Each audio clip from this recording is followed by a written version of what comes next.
Welcome to Supernatural Circumstances, the podcast where we take you down the rabbit hole into the fantastic world of the strange, paranormal, and the unknown. I'm Morgan Knudsen. Come along with me on this week's adventure, and we have a returning guest this week who I'm very excited about, Dr. Edward Bassingthwaighte, also known as the Healing Vet, on social media and throughout the veterinary world.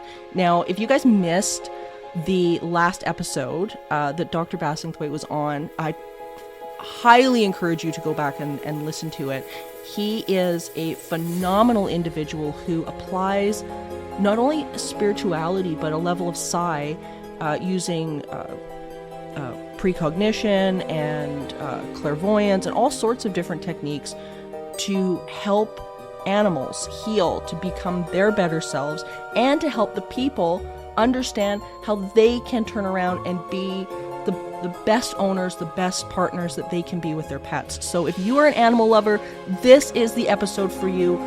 It's just invaluable information. So let's talk a little bit about first the connection between animals and the paranormal. Now, I know a lot of you guys are probably thinking, I swear my cat saw something in the kitchen and he puffed up and was staring at something for 5 minutes and I couldn't see it.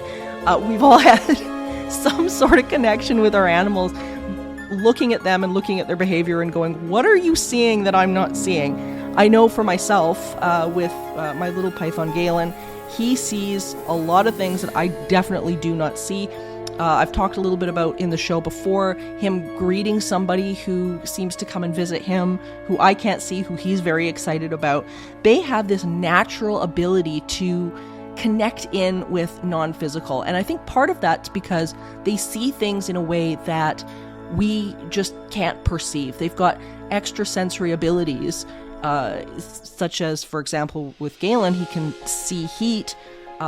He's got the ability to taste smell. I mean, there's so many things that he can perceive, just like cats and dogs, that we simply can't. Plus, they're just more in the moment, right?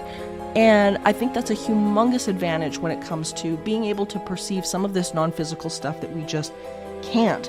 But throughout history and parapsychology research, there's been a huge tie to animals being able to perceive things, and studies being done, such as ones like at Duke University a number of decades ago, where they were actually testing whether or not animals could perceive out-of-body experiences. People that would have out-of-body experiences and say that they were, for example, going into another room, if you put an animal in that room, can they perceive it?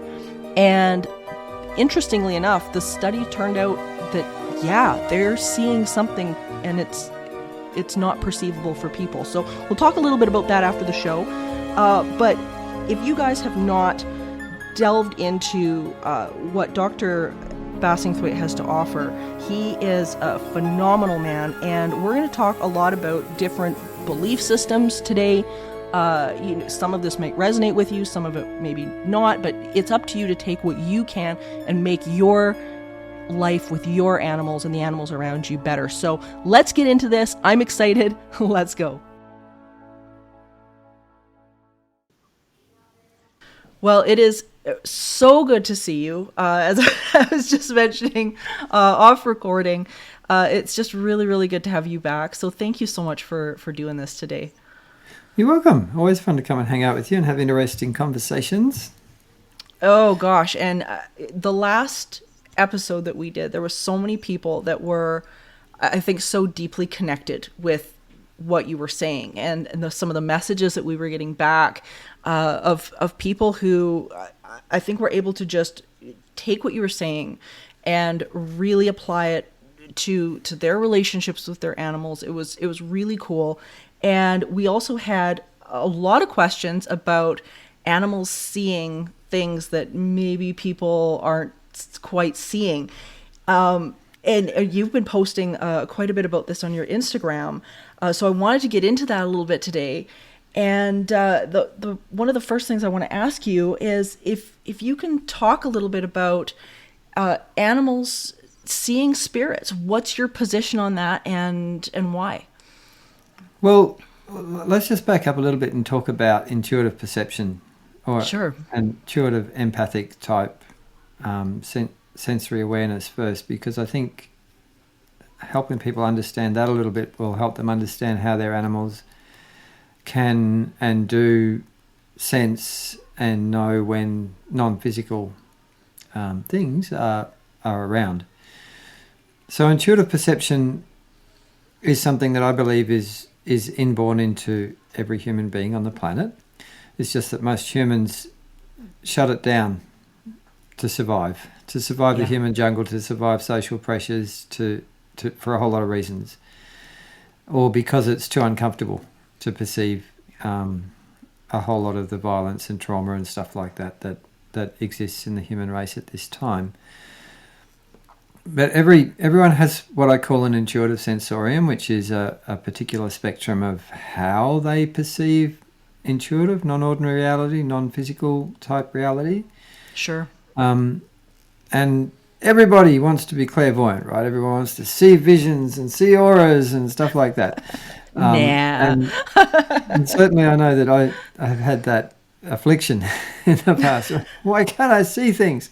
Right. It doesn't. It's not important to see things, and trying to be something that you're not can be a big barrier to reawakening and then being comfortable with and applying your intuitive perception in a way that brings a whole lot of beauty and evolution into your life. So you can have visual sensory awareness, an intuitive thing, the clairvoyant type thing. You can have sound, clairaudient type things, and that can either be an internal voice or it can be hearing sounds that other people can't actually hear and that seem to be physical sounds. Sure. But a lot of our intuitive perception is more kind of visceral and feeling sense, kinesthetic sense. And certainly for me, that feeling sense is a dominant kind of way that I have intuitive experiences.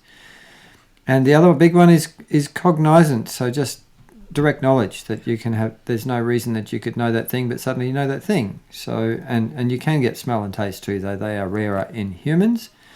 I certainly sometimes have had a bad smell in my house, which is not a physical bad smell, it's an energy bad smell that needed to be cleared and removed back to source or whatever. Yeah. So yeah, and our animals, mostly, the vast majority of our animals remain connected with this intuitive perceptual awareness. And I believe animals are likely to be more biased towards visceral and maybe smell because they are such olfactory beings. But they would also have visual, and I have definitely seen animals seeing things that the humans can't see. I have no doubt that they absolutely perceive things, perceive non-ordinary reality and non-physical energies and beings with much greater clarity than the average human being. So it's a really, really great explanation, and I'm definitely of the same mind that they're perceiving things that I don't even necessarily know if they're outside of our realm, but definitely our immediate senses, like you were saying, our brains get busy. We tune out whether it's because of stress. We look at experiments that have been done in parapsychology over the years that the people that have the ability to let go and still their minds, they do have better success rates. And it speaks again to, I think, animals being able to be present, be in the moment. And I know you touched before about the fact that often if animals have a sticking point, it's usually us. We're usually the ones that are causing the problem. Yeah, and our animals are not just passive when it comes to non-physical entities, energies, and things like that. Dogs are an actively protective force in that realm of non-ordinary type stuff. And that's partly because dogs have co-evolved with humans for such a long time, and they're not only physical protectors, they're energetic protectors. So they're the bark of the domestic dog.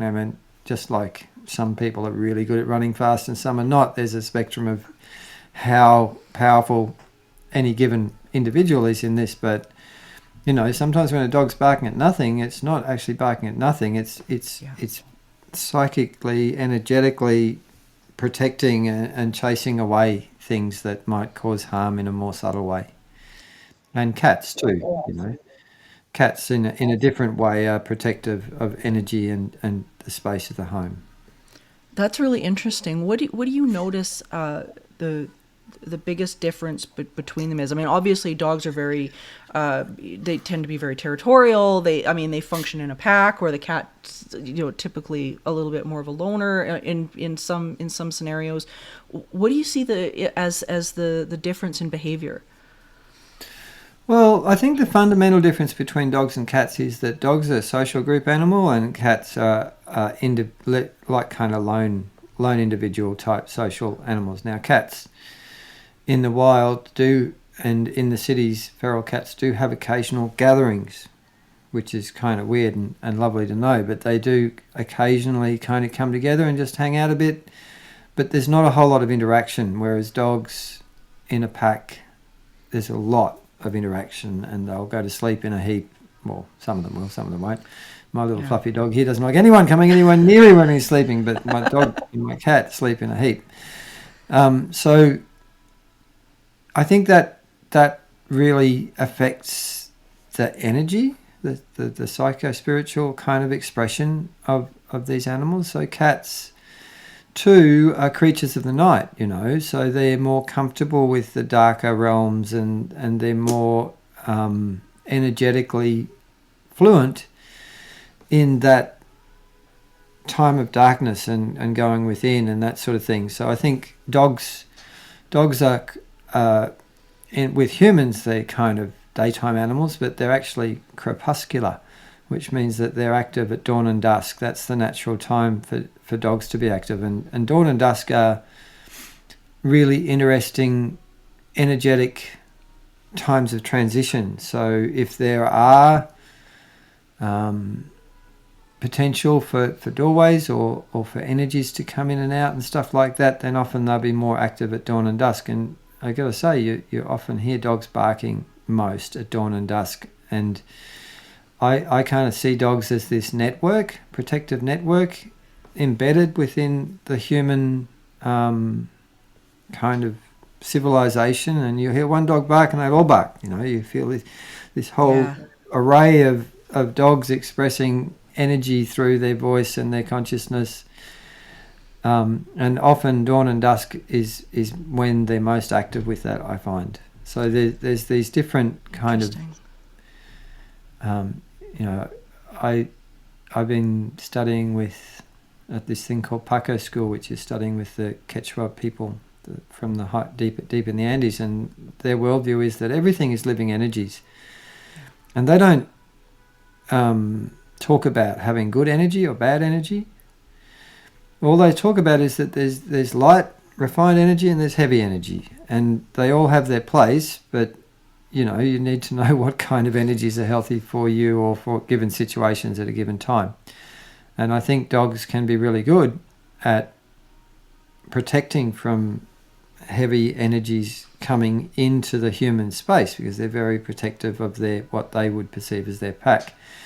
And that can be intention from other people, whether it's just kind of amateur ill thoughts being intended towards you, someone who's resentful or angry or has got the pips with you, and that can be what you could call professional ill thought, which is more like black magic and ritualized intention of ill intent being directed towards people.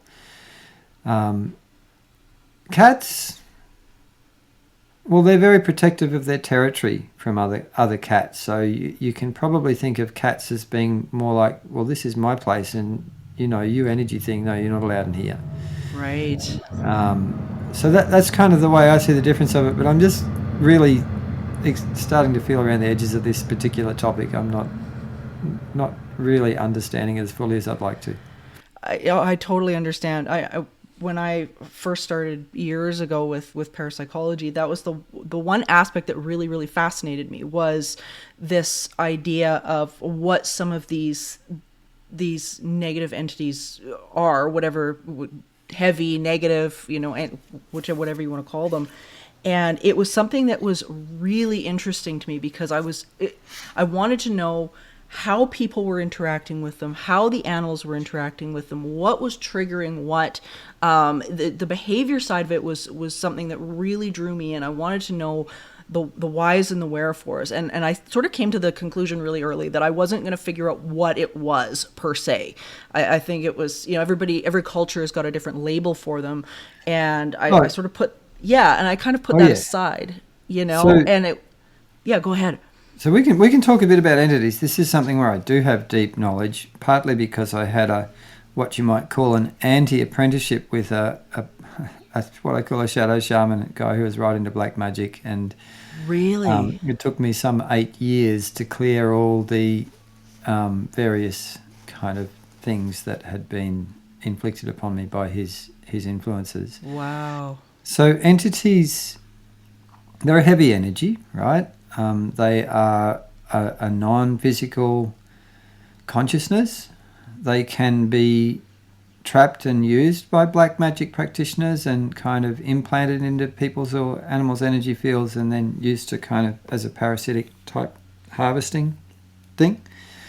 And you can have, you have wayward souls. So you just have people or animals that have died and not actually transitioned fully. That's one big category of non-physical kind of energies that can, and you can pick them up if you don't have a strong, clear boundary of your energy field. You don't have good spiritual, energetic hygiene. You don't understand all these things. Just like your dog can go to the dog park and pick up fleas, you can go to the supermarket and you can pick up entities and bring them home. And I hardly ever have that happen these days. But no matter how good and strong your spiritual hygiene is, if you come across some kind of non-physical energy that has a really strong karmic resonance with you, then they will still connect because that karmic resonance will allow a connection to happen. And sometimes I'll suddenly start thinking with words or with kinds of intentions that I know are not mine, and that's a bit of a tell for me that I need to go off and take a moment to ask Source to help whatever this is to go back to source where it needs to be. And I had a dog come in a little while ago, a Samoyed who I've been working with for a long time, with reactive aggression towards the other dog in the house due to severe neck pain. But she had suddenly regressed really, really badly and unexpectedly with her reactive aggression. And when they came in, I immediately sensed that there was a big yucky entity, heavy energy attached to that dog, and we did an energy healing process to remove that energy back to source. And the people said it was like we flipped a switch, like they took a different dog home. The behaviour changed back to relative normality so that the dogs were fine and this sudden outburst of aggression was gone. So entities can and do influence the emotional and state of consciousness of the being that they hook into, that they connect with, that they become a passenger of. And then you have this whole thing of conscious, malign, power over sorcery type stuff work, where a lot of the entities that these kinds of practitioners use are not working by will. They've been entrapped, and when they're freed, they're often not very, very happy about this. And I work also a lot with a fellow called Jason Parks, who's at thelifeprinciple.com.au, and he works at a very high level, working with all kinds of stuff. And he said, one time he was working with a client and released this energy and elemental that had been trapped by a black magic practitioner and used to influence the energy of the person he's working with. Well, that being went back to source, but after it went back to source, it came back and found that practitioner and basically burnt his ability to do psychic work right out of him. So, wow. all sorts of weird and wonderful stuff happens. There is a massive ecology of non-physical beings, living energies, and what I'm learning with studying with the Karo people too is that, the geography is sacred and alive. The mountains are living beings. The rivers are living beings. All the Yeah. geographical features have this immense living energy and wisdom. The waters have this different kind of vibration and expression of living energy, and the winds and the stars and the moon and the sun and the cosmos is all alive. And when we can come into right relationship with these living energies, then we can grow and evolve our energy bubble and get stronger and clearer, and our intuitive and healing capacities can get greater and greater. Yeah, that's amazing. And it's funny that you bring up the idea of black magic and ritual. A number of years ago, I was very much on the outskirts in terms of knowledge about anything like that, and it wasn't really my field of study and whatnot. But a very dear friend of mine in the U.S. Had educated me quite nicely about it, because she was a practicing of white magic and was very, very good at it. Very lovely lady, very dear friend of mine. And we had a really interesting incident here at my own place, where there was conflict by someone who we ended up discovering later was was dabbling in this stuff. And the only way that I can explain it is we had an outbreak of mice, and it was unbelievable. Like they were everywhere, and you couldn't get a handle on it. It was the craziest thing. And here, I'm not thinking anything to do with that. I'm thinking, okay, we need an exterminator. And when I told my friend Crystal about this, she says, "Oh, no, this is something else. I want you to get into this practice. Here's what you're going to do." And she gave me a ritual spell to protect myself, to stop this. And part of me was just going like, I don't know what to think about this, but I trust her, and I'm gonna go through it anyway, because what else do I have to lose? There's mice everywhere. And I kid you not, within, oh my gosh, 24 hours, we never ever saw another one. It was so interesting. And from that moment on, I was like, okay, this is something, and I need to pay attention to this. Oh, But absolutely. it was And, phenomenal. Yeah. when we talk about the non-physical, non-ordinary realities that Western societies have really, well, mostly Western religions really have tried to exterminate our connection with and our expression of our innate intuitive kind of nature and spiritual nature, I suppose, because they want to be the spiritual authority rather than having individuals become spiritual authorities. In most religions are like that. And I think our animals can be really beautiful teachers for us, in terms of, if we realize just how connected they are, and we start getting curious and watching them and saying, oh, why this strange behavior going on? Is that strange behavior because of some outside influence that's coming in? Are my animals sensing something that I can't sense? And I think we can just about guarantee that when it comes to sensory awareness, whether it's physical or non-physical, that our animals are way more sensitive than us. So if we start being really connected with and present and observant and curious about our animals, it's like, okay, what can we learn here? What if my animals are picking up on something, if your animals are picking up on something, and you suddenly go, well, what if I get really still and quiet and curious and start being sensitive to myself? What can we feel and sense and know that because our animals have alerted it to us, we just can open up to ourselves in a new way, No, absolutely. I mean, throughout all the different cases that I've taken over the years, when I was still doing private clients and things like that with parapsychology, that was the one thing that we saw over and over and over again was the animal's reaction to what was going on and how quickly people were to dismiss it. It was like, oh, my dog looked like it was getting in a fight with something in the kitchen, but well, I just thought my dog was being silly, or I just thought, my cat. Yeah. Crazy. And then of course later on, of course, things would escalate and you're dealing with something that was much, much greater. I had a interesting experience happen to me. This was, probably about 15 years ago. And not even with a cat or a dog, but my little snake, where he was seeing something and stood up for me. We were playing in the bedroom and he was doing his thing, and he's such a happy little boy. Like, nothing bothers him. He's just, it takes so much to stress this little guy out. It's crazy. And he playing around, and all of a sudden I thought he was looking at me, and he gathered up all his coils and he let out with this hiss, and I'm going, what the heck did I do?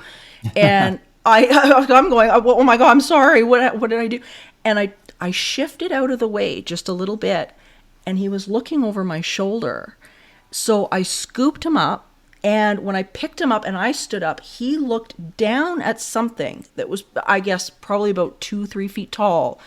And he just backed up against me like he was going to get whatever this was. It was like, you don't touch my mummy. And I told her whatever it was. I said, you're out of here. You have to go. This is no place for you. And I matched his energy. And within, I would say, 15 to 20 seconds, it must have disappeared. He looked around, like looking for it. Like, I don't know. Okay, I guess it's gone. And he went off and kept playing and never looked back. But something was there. And it was just undeniable. But even here he is. At the time, I think he was only about 5 years old. I mean, he stepped in immediately, and I mean, their senses are just phenomenal. So I mean, you think about how animals are just perceiving the world at such a incredible level that, I mean, we can't even comprehend really. And what they're able to sense, they really are our teachers. And like you were saying, we have to listen. Yeah. The more that we get curious about our animals, and if you get any kind of strange, unusual behavior, well, it could be because something's going on with a human, and that could be because the humans picked up some kind of non-physical energy that they're not aware of. Yeah. It could be because of something that is coming in to the space, whether it's intention directed by some other people, or whether it's some kind of actual kind of heavy non-physical energy being, non-discarnate being that is around in the space. And I hope no one's out there freaking out about this, because people do get freaked out about this. Entities, scary things. Just know that if you do run into anything and you need help, well, give me a yell. I help people with this kind of stuff all the time. It's that having that experience with the Shadow Shaman guy was uncomfortable, but it taught me a lot of things about how to sense and perceive and clear this kind of stuff. And you can always just call on Source, the infinite wisdom and power of the universe, and ask Source to take whatever it is back to Source. And that's the safest way that there is to work with and clear and heal these kind of influences, because you don't want to interact with them. You don't want to Absolutely connect with them or do anything with them. You just want Source to come and take them back to Source, and then Source will deal with where they need to go or what needs to happen for their highest good. Because people get scared about entities, but if you look at it from another perspective, they're all just little pieces of consciousness that are trying to find their way home to God.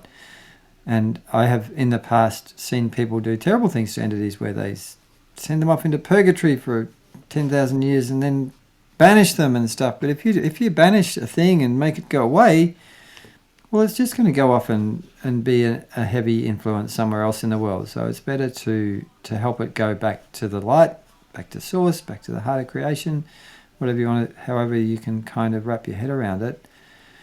And then that energy can be either integrated back into the wholeness of all it is, or it can evolve in some way so that it can learn how to be more of itself in a healthy way. Absolutely. I couldn't agree more. I think where sometimes where people lose their way a little bit with this is that they immediately begin to think that they're powerless when something like this is going on. And throughout all the years that I've been doing this, that's the one thing that I have found that is 100% not true, is that we're not powerless, and we can do the emotional work to change our own state of being, change our own state of mind, change our own point of attraction, Yeah. to start to shift where this can go. I usually use the analogy of a radio dial. It's like if you're tuned in at 6:30 a.m., you're not going to get what's on 97 FM, That's and true. it's like, yeah. And then so if you can start to shift yourself, then the shifting of yourself ends up really changing what you're perceiving in your environment. And it really all comes back to I think to you, and to what to where your state of being is, and your emotional state is. And correct me if I'm wrong. No, I totally Yeah. agree with that. And I think too, your ability to grow and increase your perception is infinite. Yeah. It's one of the it's like there's so many things in life that you can increase your capacity for. I mean, love is another one, I think, where you can always, your heart space has an infinity of expression that you can grow into. And the thing is, it takes work. If you really want to get to express more and more of your human potential, which is immense and beautiful for everybody, then you've got to get out there and do your meditation work and learn how to understand and sense and perceive and direct and change resonance and frequency of energies in your life and that sort of thing. Now, for me, that's been the most beautiful thing in my life, and it's been a really big part of my recovery from chronic fatigue and Lyme and all these other things, is learning how to understand the true nature of humanity and consciousness, which is energetic and fractal and quantum in nature. Yeah. You know, we're really quantum supercomputers, humans and our animals, and the more that we can make our way to knowing ourselves better, the less you have any of these kinds of issues with heavy energies, because once you shift your frequency band to a certain point, these heavy energies don't have any way to access your personal space, your home, your physicality, or the space where your animals inhabit, or come in and connect into and connect with your animals. So your Yeah. energetic environment is very much a function of where you're at in your consciousness. And the more you learn and grow about consciousness and energy and these non-ordinary to us, but if you talk to Indigenous people, this is ordinary reality for them, and our Yeah. very limited reality is very non-ordinary to them. Yeah, and they often get this with animals. Right back to their stories, even about creatures like Sasquatch and things like that. They really understand this level of connection, and that everything really is integrated within itself. Sort of the idea of panphysicism, where every single thing has an energy and intelligence. There's something there. You posted something really interesting recently on Instagram that totally caught my attention, and you mentioned it a little bit earlier. And I'll just read it for everybody because I think it's so Uh-huh. interesting. The unseen, the energy world is real and can impact your pets in good and bad ways. The place where you live, your earth spot, may have open portals that allow non-physical beings to come in and out whenever they like. A bit like leaving your front door open all night. It's important to make sure all your energy doors into your homes are closed and sealed. Now, I've had a couple of interesting things go on in regards to this, but I was wondering if you can touch a little bit on what you mean by these energy doorways, what you think they might be, and how it affects your pets. Okay, so we have energy centers in our physical bodies, humans, right? Absolutely. And there are places in our bodies where different kinds of energies can come in and move out of our consciousness and our being. So this is also true for the earth. And it's not uncommon when I'm doing intuitive sessions with people's animals that I will have information come about the actual earth spot where they're living. And there may be portals or energy doorways that are kind of just hanging out open, and that provides, it's like you lived in a city and you left your front door open. What do you think might happen? Right. Anyone could wander in, and they might not be the most salubrious kind of people when they do, right? So, and this is another thing that people just don't have any concept that this can even happen. It's so far outside the normal consensus reality that it just doesn't happen to even for people to think about it. But if you've got portals or that are kind of hanging open in your home, well, you've got an energy doorway where non-physical things can come in and out of it, and that can cause all sorts of interesting upsets on the subtle energy levels. And it affects everyone in the household. So for me, when I'm working energetically, I will seal those. I will seal those portals so that they're not an open, it's a bit like maybe if you had your house and there was a hole in the wall over there, it'd be pretty damn cold in winter and it wouldn't be very comfortable and all the mosquitoes would come in. So it's like energetic renovation,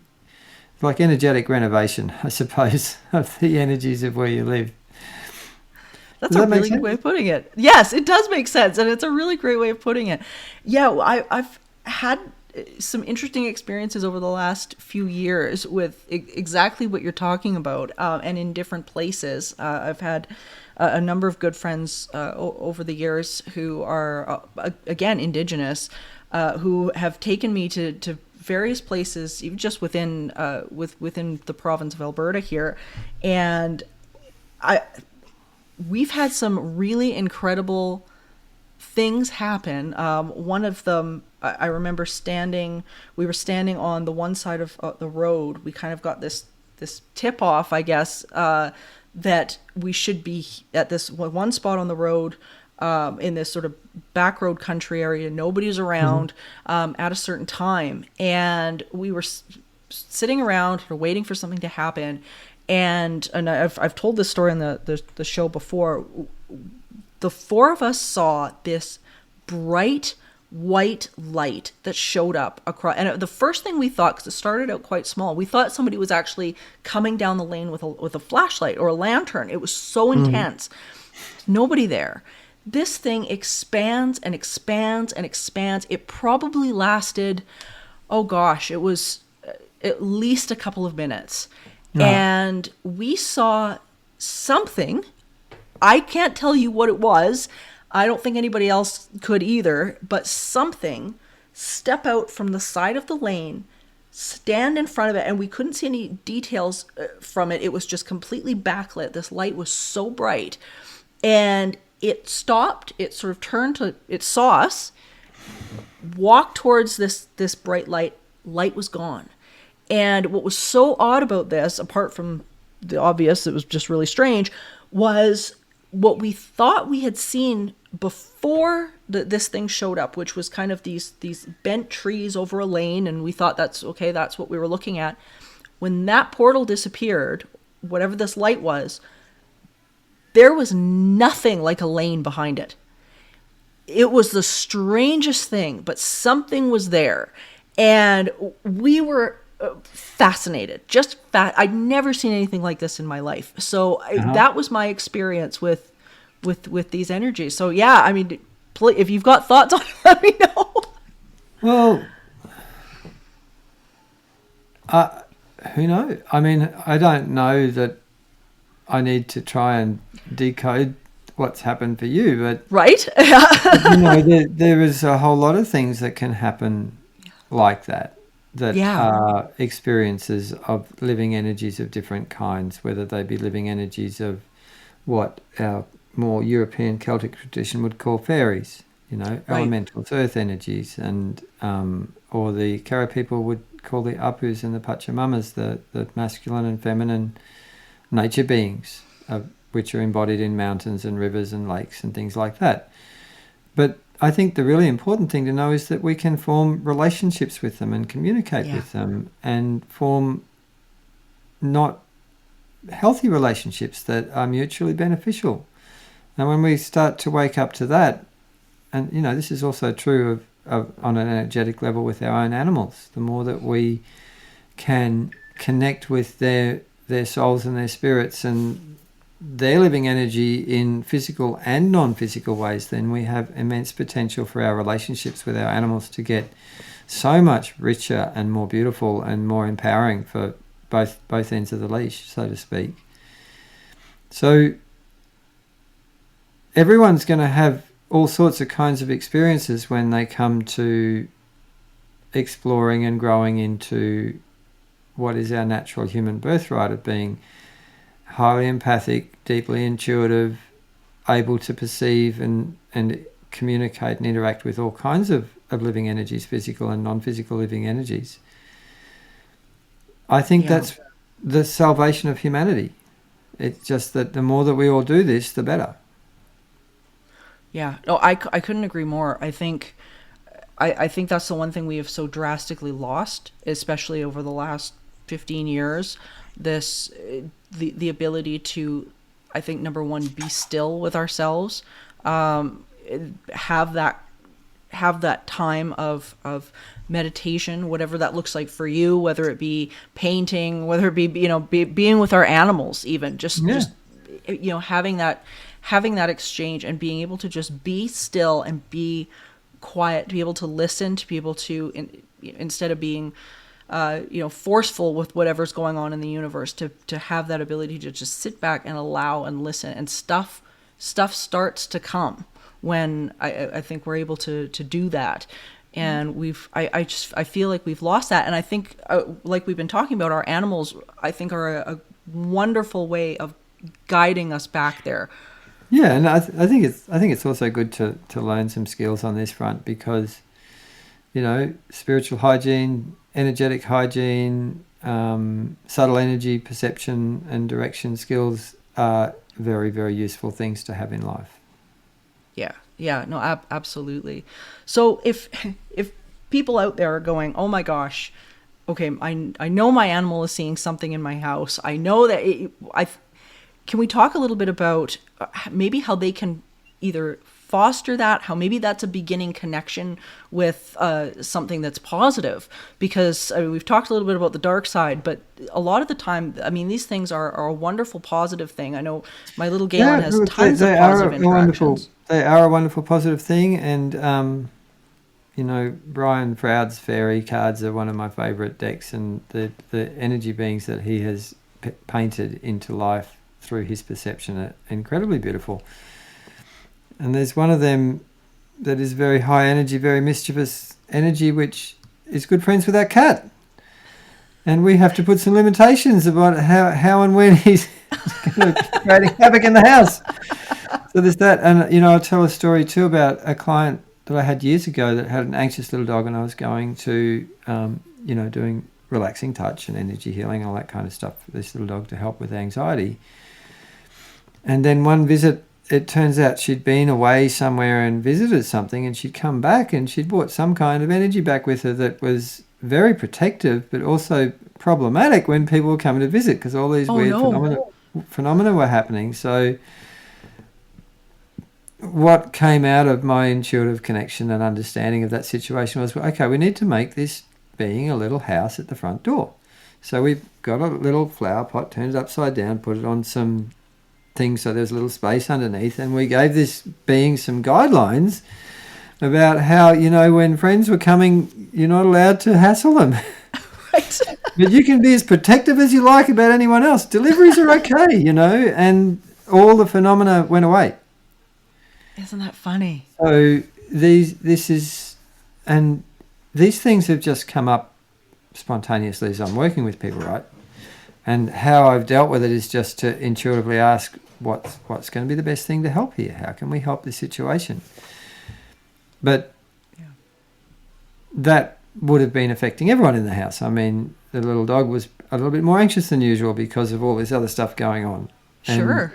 But I don't really go looking for these kinds of things either. I'm not sure that that's a healthy thing to do. It's more, okay, I want to grow and evolve, and I will perceive whatever I need to perceive that's guided by spirit, rather than me going, well, let me go and find entities. I'm going to go entity hunting. I don't think that's a very healthy way to do things, you know.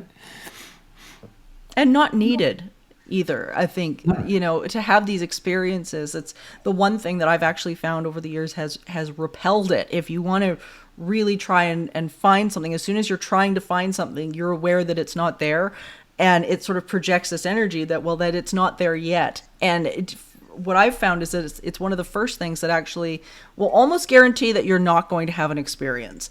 It's the complete opposite. It's sort of the relaxing into it and saying, okay, you know, I would love to have this experience. If you're here, that's lovely. Love to connect with you. If you don't, that's okay too. And that's probably been one of the best techniques that I've had when it's come to connecting with the good things in the spiritual realm. Yeah. Yeah, it's really cool. It's really interesting, and it's also very non-linear, all of this. Yeah. If you do start opening up perceptual capacity and reconnecting with yourself and doing all that kind of stuff, just be aware that you might have to work away at various things for months or years before you suddenly have more stuff open up. Or you might open up really quickly, and then it might seem to go away. There's that too. There is that. It's very unpredictable. Yeah. Yeah. My little snake. He's so funny. He has a visitor come semi-regularly. I would say once every 3 weeks or so, and we're not sure who it is. We think it might be my great-great-grandfather popping in.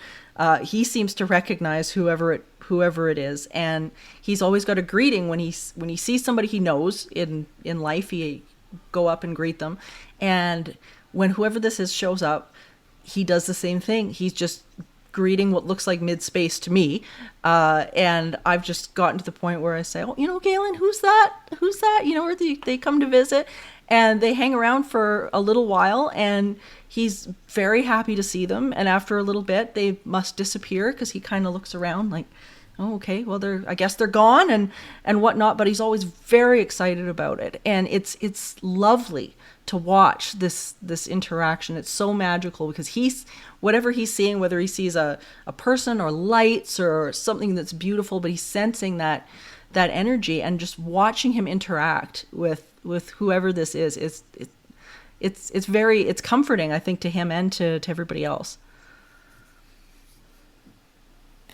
Yeah, I think it's really interesting, isn't it, how these things just have their expression, and there's all these interactions and all these experiences that are weaving into and throughout and around our lives, and I hope everyone who's out there listening just gets a little bit more curious about, okay, there's this physical world, but I think too, if we remember that our physical world is only about 1% actually anything, it's all emptiness really, even though we can touch it and do things with it and all that kind of thing.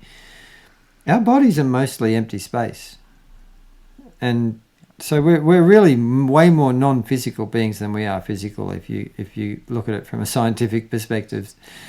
And maybe that can help us all loosen up to opening up to non-ordinary realities and non-physical things, and often if this is new to you, it can be kind of a shock when suddenly you do have a non-physical perception. You might go whoa and shut down again. That's okay. You just go, oh wow, that was cool. I wonder if I can stay a little bit more open next time.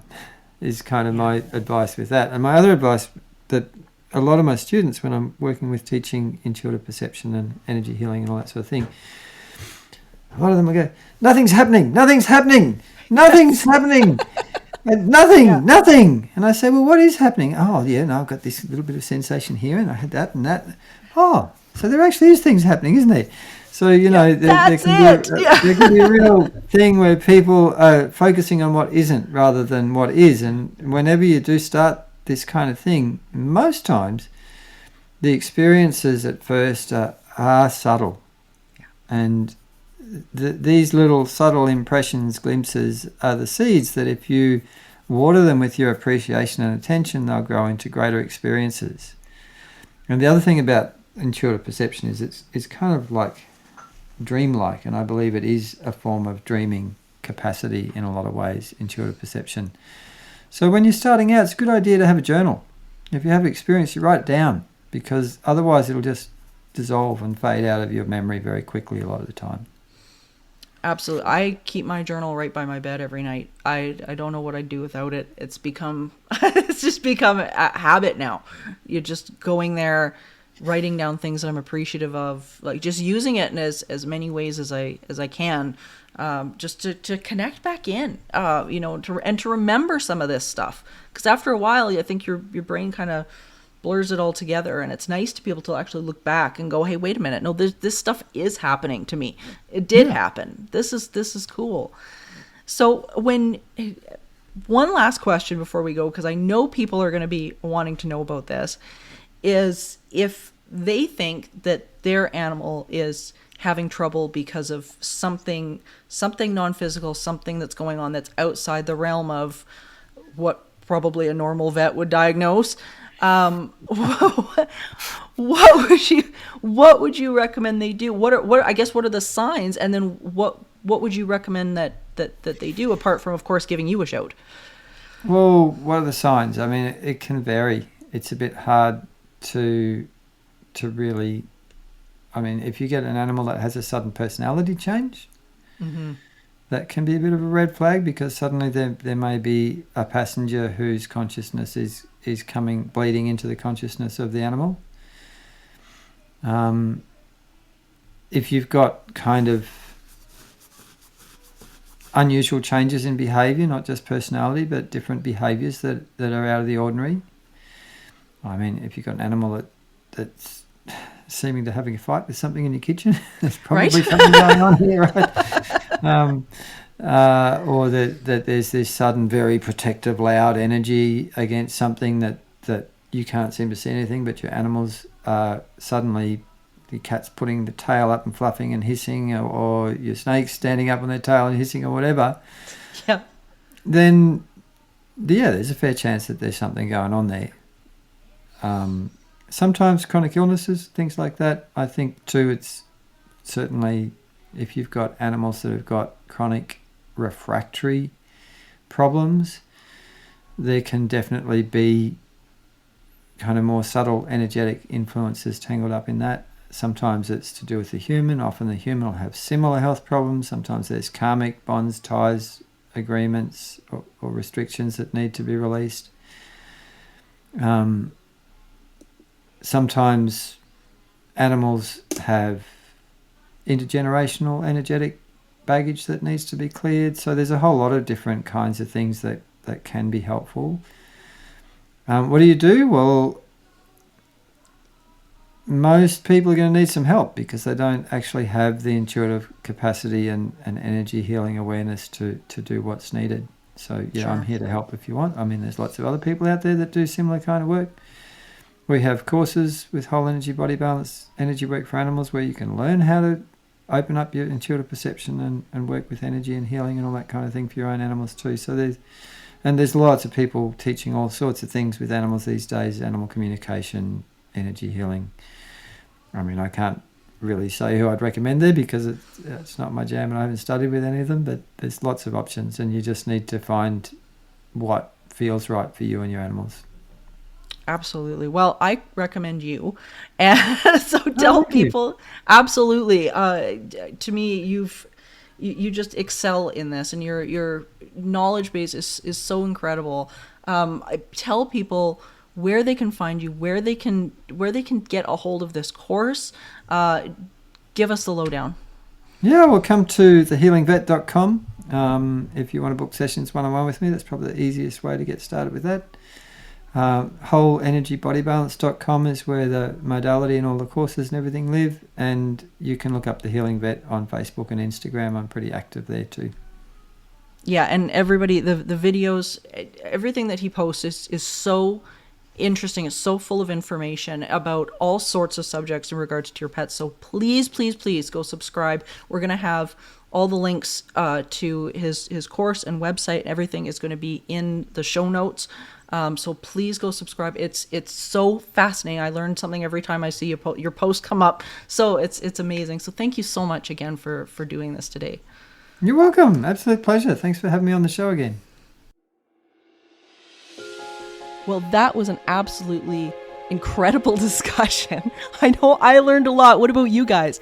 I always leave a conversation with him with my heart just full. I think there's needs to be more vets like him out there. You know, there's a lot of amazingly good-hearted people that become vets, and I think the more they can understand and learn about themselves, about how they can tune in with animals on this level of extra senses, the better this world is going to be, guys. Like, it really.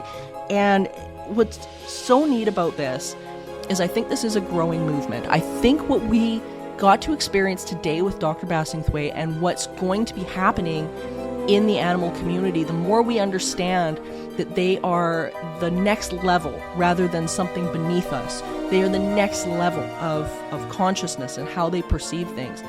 The more that we're going to be able to get in touch with this side of ourselves. So I mentioned at the beginning of this show that there was an experiment done by Duke University back in the day, and I want to explain that a little bit because this was so interesting to me. This was actually brought to my attention by a teacher of mine, Dr. Nancy Zingroni, who we've had on the show a couple of years ago. And she used to work there. She sort of cut her teeth back in the day when Duke University was developing their parapsychology programs, which eventually became the Rhine, which is kind of cool. So Nancy, when they were working with animals and out-of-body experiences at the time, what they did was they devised an experiment where they had a person who claimed that they were able to have an out-of-body experience. Lots of people feel like they can do this at will.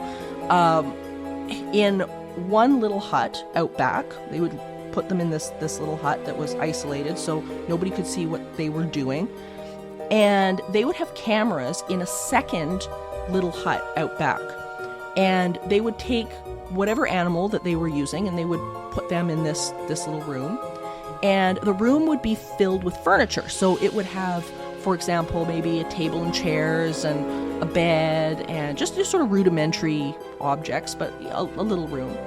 And the object was that the person was supposed to project themselves into the room where the animal was. If that makes sense, right? So they would sit there and wait, and the person who was projecting their consciousness there would then later state, okay, I sat in the chair, I maybe laid down on the bed, and they would essentially record their movements. They'd be conscious of where they were in the room. And the researchers would take that information afterwards and look back at where the animal was paying attention. So if they said, well, the first thing I did was go and sit in the chair. Well, what did the animal do? Did they look at the chair, or were they not paying attention? And interestingly, what they found was exactly that wherever these people said that they had gone in the room, the animal was paying attention on point to exactly where the person was saying they were going. It was the coolest thing. And this came up because one of the animals that they actually used in these experiments were snakes. And because snakes are so highly perceptive. So that was why the story came up for me, because Nan was like, okay, you know, I got a cool snake story for you to talk about, Sai. So just a little bit of a tale for you. It was really, really, really cool to me. And so these experiments have been going on a long time. And I think a lot of us know, for example, that animals innately sense earthquakes, finding their way home across vast distances, or even detecting illness in their owners. There's stories that have inspired decades of just controlled experiments like the one that I just told you guys about, from the early studies all the way back to the 1930s to lab work today, where they're looking at animal telepathy, precognition, psychokinesis, all sorts of stuff. So the next time you're sitting there with your cat or dog or bird or snake or lizard, whoever your baby is, know that they've got a lot to teach us. And I think people who are really connected with their babies, I mean, we all know this, right? But I think they've got extra gifts that, I mean, we're just tapping into. How cool is this, right? How cool is this? Well, thank you guys so much for joining me on this eerie expedition, dear listeners, even though it wasn't very eerie. And remember, there is no line between the natural and the supernatural. All is consciousness. Until next time, stay curious, friends. Supernatural Circumstances is a co-production of Entity Seeker, Paranormal Research and Teachings, and the 20th Plane. This podcast is a part of the Curious Cast podcast network. You can find out more about me, Morgan Knudsen, and book me for live appearances at entityseeker.ca. You can also email the show at supernaturalcircumstances.com.